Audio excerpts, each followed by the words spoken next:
That's right. Cap is black. Deal with it. Okay. Way to come in hot. This is gonna be a theme for today. Okay. Black is power. Black is beautiful. That's the theme of the day. Okay, that's the theme of this episode. Matter of fact, if I put Black Power as the fucking episode name, I'm going to get a lot of question marks from people. It's like Black Excellence. Oh, my God. I can't wait. That's what I'm calling this shit. Black Excellence. Let's see what... I'm going to confuse a lot of fucking Let's people. See if clickbait works. There you go. It works for everybody else. I don't see why it wouldn't work here. Oh, fuck. But yes, that's going to be the theme for the whole deal. Okay, look, folks. Let's take this one step at a goddamn time. First and foremost, I know that I'm talking to somebody right now, my co-host, who has thrown in the towel. He's done. He's off the train. And I don't blame you. It's been a rocky road since Tony Stark's suit failed on him and he passed away. It's been a rocky road. And a lot of people that were on that train have since come off the fucking train. I get it. There's even been a few cameos from some of you old school fans along the way. Guardians of the Galaxy pulled some of you back. Spider-Man pulled a few of you back. Doctor Strange kind of did, but then it pissed you off. And, of course, Deadpool Wolverine brought a lot of you guys back. But this is what it was all for. The 2 Avenger films is what it was all for. If it all comes together beautifully... the way that they're all planning to do this, it should be fucking magnificent. But my only defense of everything that's been going on, if you're gonna put a gun to my head and say, AJ, you can't seriously tell me that Phase 4 or Phase 5 has been all that great. 5, I will argue you. 4, I obviously cannot. It was a rebuilding stage. It was the Attitude Era into the Ruthless Aggression Era. Who's gonna follow Stone Cold Steve Austin? It's tough to do. So they had to build something else. But that something else that they've been building is all leading to right now. Now, we on the show here, me and you, did a whole deal about when Robert Downey Jr. was announced to be Dr. Doom. It left a lot of impressionable people in confusion. How does that work? Are we just wiping our asses with the continuality now of the MCU, which was its hallmark for so many years? There's still a lot of questions in the air. I'm not here to tell you that I have the answers. What I'm saying is put a pin there, because there's some moving pieces that are happening in the MCU that may or may not generate your interest yet again, because I'm telling you now, when that next Avenger movie comes out, and it comes out next year in 2026, we begin the road to that here with Captain America, and it's already a rocky road because there's a lot of people right now that are, there's 2 sides to this. It's becoming quote unquote a civil war here. There are the comic book fans and the fringe movie fans who are no longer fringe. And I'd like to talk about that for just a second. The ideology that we had during Phase 1 or Phase 2 of, well, I'm a comic book fan, so I understand the references, I understand the innuendo, I can read between the lines, I get the Easter eggs. When you were a fringe fan in 2010, 2011, 2012, I got it. It was a world of a difference. I can't shit on the people who are MCU fans and never read a comic book any longer. I don't feel like I can do that now. Am I the only one who thinks that? Am I the only one? I can't sit here and crash on these people for having an opinion about the MCU when the MCU is almost 20 years old. Its own entity now? It's its own. Yeah, I'm starting to think so. Because the first Iron Man, what's that, 08, 09? We're in 2025. By the time Secret Wars comes out, we're hitting 20 years of the MCU.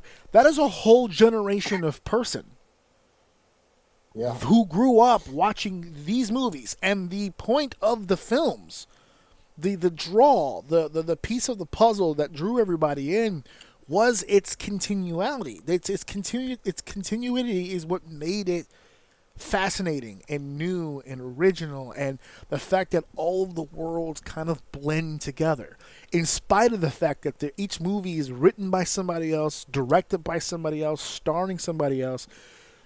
They all bleed into one piece of art, all into one thing, one abstract painting all together to make something really, really cool. And it blended together extremely well for Endgame. Secret Wars is going to be almost double as big as Endgame. To the point where not only is it setting up the players, but it's setting up the reasoning, it's setting up the multiverse aspect. It's even setting up, and I hate to break it to people who didn't get it, but in Deadpool Wolverine, when we went back to the Void, which was introduced in the Loki series, but Deadpool and Wolverine going back to the Void and showing a different side of the Void, of these mysterious circles opening up, almost like Strange's portals, and things coming through and being sent to the Void, and beings from different worlds and different universes coagulating within the Void. That is them setting up the battlefield of Secret Wars.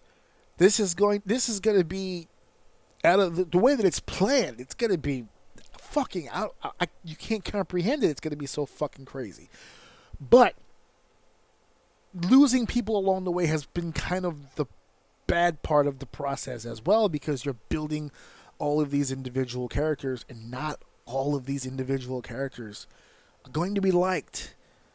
Cap was an easy one. Iron Man was... People forget that Iron Man was a B-list star. He wasn't... He was a part of the Avengers, yes, but Tony Stark Iron Man wasn't as popular as, say, like the X-Men or Spider-Man or these kind of entities. The MCU kind of brought these characters out and made them even more famous, more popular. They're more mainstream now than ever because of the movies. And they did such a good job with flushing those characters out when it was new, when it was fresh, when it was new to an audience. But it's not new to an audience anymore. So now introducing another person and another person and another person. You know how many people raved about how great Moon Knight was? But we don't remember anything about it now because it's been 4 or 5 years, I would think. That's what it feels like. Hold on, let me... Moon Knight debut... 2022. It was 3 years ago.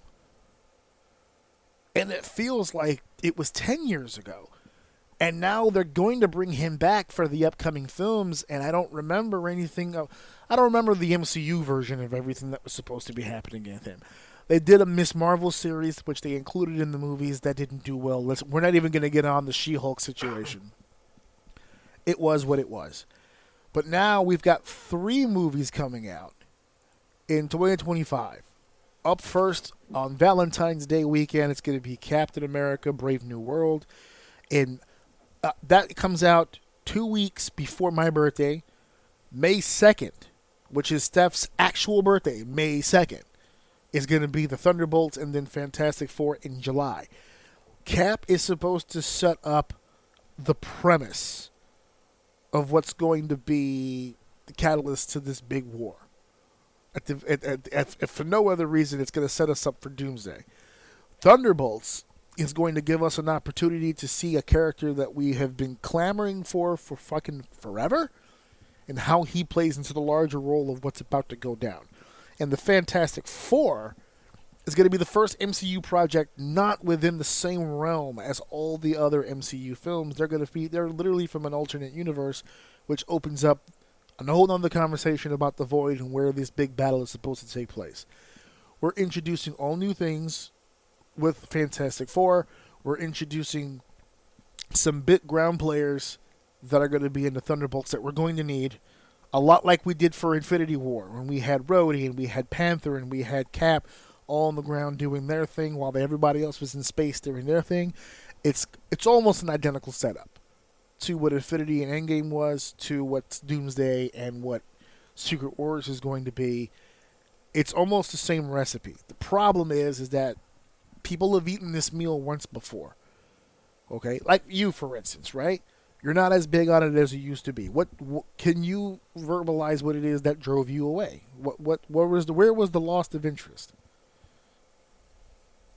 Can you I pinpoint think it where was the you kind of TV fell shows. off? Disney Plus. Okay. All right. I Yes. think it was the TV shows because I don't mind watching. I didn't mind watching a Marvel movie. I felt like it was too much Marvel following a TV show. I don't know. I guess that makes sense. I don't know if that makes sense because usually it's the other way around. Usually you think like the show has more, especially things for like the comic, right? Like you have more time to explain some of the things, and that's where like books and comics are better because you have like a lot more time with it. You have more growth with it. You have more descriptions, things that get left out of movies because they're quote unquote not enough time to put everything in. Right. They get right to the business. You get to the show, and it's like this would be perfect. And I'm not saying it was bad. I just it wasn't keeping me. You know what really fucking lost me? The second one. So the first one was the Scarlet Witch. Right. That one grew on me, and I fell in love with it. I actually watched that shit twice. Then Loki came out. No, it wasn't Loki. It was the Winter Soldier one. The Falcon and the Winter Soldier. Show. Yeah. Falcon and the Winter. That one lost me. I was just so fucking bored with that.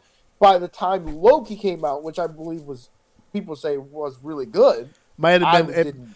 I think Loki is widely considered the best Disney Plus show they ever did. I couldn't get into it. And you know what? And as I'm saying this, it's all kind of coming to me. The way, hopefully, it's answering your question. I was excited to watch Loki, but the thought of not watching Falcon and the Winter Soldier made me feel like I was missing something. Okay. So I didn't want to watch Loki until I finished the Falcon and the Winter Soldier, and I couldn't pull myself to do it, and I fell off right there. That was it. I haven't watched another Marvel thing since then. Anything Marvel since then. So you fell off. I have it in front of me. You fell off in 2021. No, I don't think so. So WandaVision. Yeah, I'm trying to think if there was something I watched. Was Black Widow before that or after that? Black Widow was a movie, and that was around the WandaVision time period. That was the last Marvel movie I watched. That's the last one you went to and actually watched. Okay. Yeah, I actually went to the movies, and that shit was awesome. So that first season, the Phase 4 is when the Disney Plus show started. It was WandaVision, followed by Falcon and the Winter Soldier, followed by Loki, followed by What If, which you didn't see. Hawkeye. You didn't see Hawkeye. No. Moon Knight. Moon Knight was a movie? Show. Oh, no. No, and I want to learn about Moon Knight because you should try that one. That one was pretty good. He's in Marvel Rivals. Yeah. And I don't really care for his character too much in there. But the things that I've heard about him because of the game, like people will talk about some of the characters, he sounded pretty badass. He is pretty badass. Yeah. So, I'll throw a number. I remember it's kind of like a don't give a fuck type of like villain dude. Like, I don't know, like super strong. I don't know. I wanted to learn more about him, but it's just I'm not driven to do it yet. But I am interested in some of these characters. Fair enough. After Moon Knight, just really quickly. There's only two more. After Moon Knight was Ms. Marvel, the teenager one, and She-Hulk was the last show. One. These were all shows. Yes, these were all shows. Okay.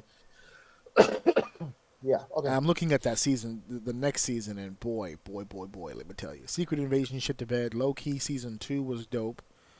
What If? I'm not a fan of the What If series, but it is what it is. Echo I thought was cool. That's a very homeworky one, too. The What If? Yeah. Yeah. Agatha like all along. For like the super fan. Agatha All Along was good. I like Agatha All Along. I am now the newest one that just came out, Your Friendly Neighborhood Spider-Man. We're watching it right now on Disney Plus. I'm kind of digging it. I'm not gonna lie, but I can see where people kind of would. It's the teenager vibe again. So, but I like the story behind it. It's pretty cool. Daredevil Born Again is coming out March 2025. If I don't recall, did you ever see the Daredevil series on Netflix? Oh God, yeah, it's my like one of my favorite things. Okay, so that has Like three. that series was the best series I've ever seen. I love Daredevil. Okay, well that series had 3 seasons, and this series that's going to be on Disney Plus, it has the same writers, it has the same showrunners, and they're openly saying to them it's season 4. They're continuing off where they left off from season 3, with some added, updated information, but it's the same vibe. So, the trailer dropped for that, and my wife, who's a lot like you, who was like, "Oh man, that series was so good on Netflix. I'm not gonna like this," because she didn't like Daredevil's use in She-Hulk. So she was like, "Oh man, I don't want to watch this new series. They're gonna butt fuck it. I'm telling you." And then she saw the trailer to it, and she went, "Oh fuck, this is gonna be good. Never mind. Never mind. I want to watch this. I want to watch it." And then Ironheart. I'm gonna tell you right now, Ironheart will not do well. It doesn't even matter. It doesn't even matter if it's good or not. It's just not gonna do well. None of these properties. There's a bunch of stuff coming down the pike. I'm looking at it. I'm like, oh baby, these are gonna be. Oof. That's the new one that's out now, Your Friendly Neighborhood Spider-Man. That's the one where I was like, oh, I'm going to hear a bunch of shit about this one because Peter Parker is teenage white boy from Queens, almost like 1960s vibe about him, like the old school, like original Peter Parker kind of vibe. They kind of race and gender swapped a lot of the Rogue Gallery. So, like, the Lizard, played by Doc Connors, is being played by, like, she's either Muslim or Spanish, I can't tell. And then, like, there's a few changes here where it's completely different. And, like, this guy is supposed to be a girl, that girl's supposed to be a guy, and that guy is supposed to be white, but he's black now. So I was like, oh, boy, this is going to be one of those things. Then I go, oh, there's more of that Disney wokeness. I was like, oh, damn. There's one character on the show. It's a black kid with cornrows. He's like the star quarterback of the high school football team, and he's a really cool dude. And he, looks out for his family. And then his little brother gets into some shit with a local gang, and in order to save his brother, he swaps places. He's like, I'll work for you. You just leave my little brother alone. He got caught up in some shit, and he earned a nickname, and they called him Tombstone. And I went, oh, that sounds familiar. Which is another thing I like about this show, because you're meeting the origins. A lot of these people don't have the names that they have in the comic books yet. So every time they say a real name, like someone's real name, it kind of challenges me to be like, oh, I remember. I'm trying to pinpoint it. I looked up the guy's nickname, Tombstone, and I look at the fucking picture. When I say he's white, I don't mean like Caucasian. I mean white, like a bottle of whiteout. Like he's white. And I'm like, with a box haircut. He looks like Gaiju from Street Fighter. And I'm like, oh, they really, okay, they changed some things up here with this. Okay, cool. So that's the kind of different stuff that we're talking about. So Cap comes out February. We have the Thunderbolts, who's going to be fighting Sentry. Now, for those of you who don't know who Sentry is, that is Marvel's Superman. He's exactly like Superman in every fucking way possible.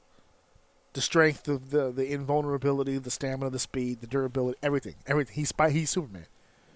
Super strength, the whole shebang. Flies. He does everything. He's Superman, but for Marvel. Yeah. And in the trailer, it looks like he's beating the teetotal shit out of Bucky, which is awesome. I can't fucking wait. I want to see what these regular ass people. This team, I was gonna say, I was watching it with my wife, and I said, you know what? This version of the Thunderbolts is kind of unfair. It's got 3 super soldiers on it. It's got Bucky, it's got John Walker, and it's got Red Guardian. That's 3 super soldiers. Whoever they fight is going to get fucked up. And then I saw that it was Sentry. I said, I take it all back. They about to get their asses washed in front of everybody. The women, the children, everyone's getting fucked up. And I'm like, oh, baby. And my wife, I think, is getting a kick out of my reactions to things. Because that's literally the course of action of what happened. I saw 3 super soldiers, and I went, damn, that's an OD team. They gonna fuck somebody up. And then I saw Sentry. I said, whoop, never mind. I take it all back. And my wife goes, why? Who's that? I was like, that's Sentry. She was like, what the fuck is a Sentry? I told her who it was, and she was like, God damn. I said, yeah, he about to fuck them up. That's it. There's not gonna be much of a conversation. And then it is what it is. Fantastic Four. That trailer dropped. We're getting an insight of what that 60s vibe looks for that dimension or that universe, I guess you could say. This version of the Fantastic Four very clearly has Galactus in it. We've now seen Galactus. And let's address it. Let's address it. This is one of those things, again, that if you're a comic book reader that you know, and if you're not a comic book reader you don't know, don't let this shit jar you. A lot of people who watched that trailer said, why is Galactus so small? Right? Like, he fits in the, like, he's as tall as a building, but I mean, for real, like, isn't he supposed, like, people are so used to seeing him as this literal cosmic god. Even in the video game, he's tremendous in size, right? Jesus Christ. In some video games, they only fit in the head. Like, he's so goddamn big. Well, he shifts in size, boys and girls. This is part of his ability to get inside of a planet and use up his resources. He can shift in size. It's okay. It's all right. I'm pretty sure once the Fantastic Four starts putting it on his ass, he's going to grow in size. He's going to get bigger and become a bigger problem like he does in the comics. As soon as he starts getting his ass whipped, hold on, let me put this thing on them real quick. They think this shit is fun and games. I got to get big on these people. The planet devourer, the world, the eater of worlds, the Galactus. So we'll see how that goes. The other thing I don't like about Galactus being in this movie, and I hope it's not the case because this is how we lost Ultron, but now we're getting Ultron back, whatever. I don't like the fact that they're using... I hope they don't defeat him so outright. Like in wrestling, don't pin him clean. Give him an out, because I don't think this should be the last time that we see Galactus. I'd like to see Galactus maybe in the Secret Wars at some point. Make this an even bigger, grander fight. Don't beat Galactus outright like they did Ultron. Ultron, they just beat out. They just beat him, and then he went away. I was like, ah. You know how hard he is to beat in the comics? Ultron is one of the most petty, fucking live to hurt people kind of motherfuckers in the comics. They never beat him in the comics. Ever. As soon as they eviscerate everything, like, okay, now he's gone. And then you hear it in the background. Like, God damn it! But there's more. But wait, there's more. Yeah, there's more fucking Ultron. But in the Marvel movie, they punched him really hard in the face, and that was it. Done. You know, we jammed the signal. He can't spread himself. Come on, bro, for real. But now we're getting him back. He's gonna be the villain in Vision Quest. White Visions. Oh, I can't wait for the white folks to be excited for White Vision. Gosh darn it, there's a superhero I could get behind. White Vision. That boy is a good, wholesome man. Pro-America, too. His parts were made in Mississippi. I'm pretty sure they can get away with that one. So, despite everything that I just said, I know you can give much of a shit about it, but I'm excited about what's coming up. No, the one thing that I watched them all. I don't know. I still can't kind of get behind Captain America. But to be fair, racist. I'm not the hugest fan of, like... I'm not. You fucking snuck me on that one. My brain got fucked up off of that one. I'm not the biggest Captain America guy either. So, like, even that's my boy. The original Captain America, like, it's just... He's cool, don't get me wrong. Like, I don't dislike him, but I'm, like, indifferent.